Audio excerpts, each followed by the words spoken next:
இதையே அதை தயார் செய்து அனுப்பும் 1000 மெகாவாட், 2000 மெகாவாட், 5000 மெகாவாட் மின்சாரங்களை தயார் செய்து உற்பத்தி செய்யும் அத்தகைய மின் கம்பிகளை நாம் தொட இயலுமா?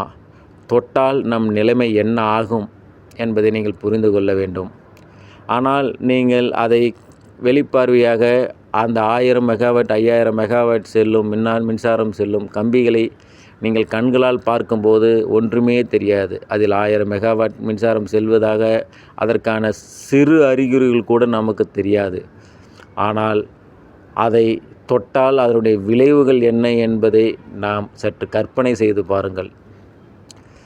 ரயில் நிலையத்தில் செல்லும் மின்சார கம்பியை தொட்டாலே நம் உடல் கருகி அதே இடத்தில் வந்து பஸ்பமாகிவிடும், சாம்பலாகிவிடும். ஆற்றலை அந்த அளவுக்கு மின்சாரத்தின் வலிமை அதிகம்.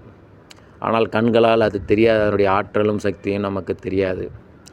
இதையே 1000 மெகாவாட், 5000 மெகாவாட் கொண்ட மின்சார கம்பிகளை நாம் தொட்டால் என் நிலைமை என்ன ஆகும்? இந்த நிலையை நீங்கள் சற்று கற்பனையாக உணர்ந்து பாருங்கள். ஏனென்றால் அவ்வளவு ஆற்றல் கொண்ட மின்சாரமானது கண்களுக்கு தெரியாது என்பதை உணர்த்துவதற்காகவே இந்த விளக்கத்தை நான் உங்களுக்கு கொடுக்கிறேன். மின்சாரத்தை எவ்வளவு ஆற்றலும் சக்தியும் கொண்டது என்பது நாம் வெறும் கண்களால் பார்க்க இயலாது. அவற்றை தொட்டால் நாம் அதை புரிந்து கொள்ளலாம். தொட்டதற்கப்புறம் நாம் இருக்க மாட்டோம். அவ்வளவு ஆற்றலும் வலிமையும் நாம் உணர்வுபூர்வமாக நாம் கண்டுணர்ந்து தெரிந்து கொள்கிறோம், தெரிந்திருக்கும். நமக்கு எவ்வளவு வலிமை கொண்டது என்பதை நீங்கள் இந்த இடத்துல உணர்ந்து கொள்ள வேண்டும். அவ்வாறு இருக்க இதைவிட வலிமையும் ஆற்றலும் சக்தியும் இந்த ஆகாயம் கொண்டிருக்கிறது என்பதை நீங்கள் பின்வரும் விளக்கங்களை நீங்கள் புரிந்து கொள்ளலாம்.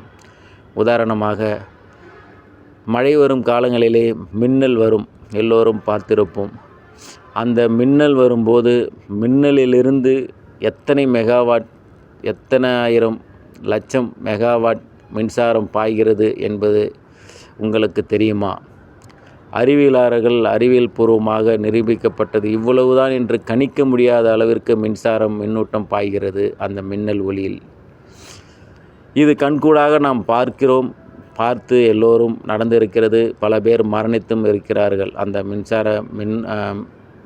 மின்னல் ஒளியால். அதாவது ஒரு மின்னலானது வந்ததினால் 100 கிலோமீட்டர், 500 கிலோமீட்டர், 1000 கிலோமீட்டர் தொலைவிற்கும் தாண்டி இவ்வளவு கிலோமீட்டர் என்று எல்லை இல்லாத அளவிற்கு வருகிறது. ஃப்ராக்ஷன் ஆஃப் செகண்டில், ஒரு செகண்டில் வந்து மறையும் அந்த மின்னலின் ஆற்றலும் சக்தியும் பல லட்சம் கிலோ வோல்ட் மின்சாரத்தின் ஆற்றலையும் வலிமையும் கொண்டதாக இருக்கிறது.